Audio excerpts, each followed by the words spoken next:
Jessica Kumala Wongso, terpidana kasus pembunuhan Wayan Mirna Salihin direncanakan akan bebas bersyarat dari Lapas Pondok Bambu, Jakarta Timur, hari ini, Minggu, 18 Agustus 2024. Informasi ini disampaikan oleh kuasa hukum Jessica, Otto Hasibuan.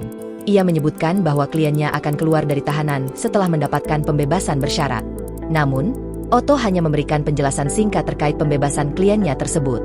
Direncanakan demikian, kata Otto saat dihubungi, Sabtu, 17 Agustus 2024, malam. Selain itu, kuasa hukum Jessica juga akan menggelar jumpa pers terkait pembebasan kliennya. Dalam undangan konferensi pers yang disebar melalui WhatsApp, Jessica disebut akan dibebaskan sekitar pukul 9 waktu Indonesia Barat.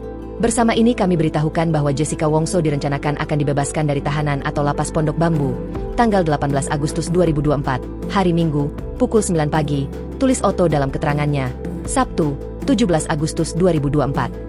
Sebagai informasi, Jessica Kumala Wongso divonis penjara oleh majelis hakim atas kasus pembunuhan Wayan Mirna Salihin pada 2016 dalam kasus kopi sianida.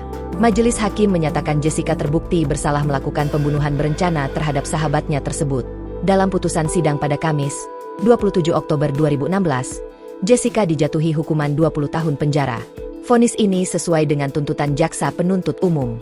Pada awal 2018, Mahkamah Agung sempat menolak peninjauan kembali yang diajukan Jessica, sehingga vonis hukuman tetap berlaku. Download Tribun X sekarang, menghadirkan lokal menjadi Indonesia.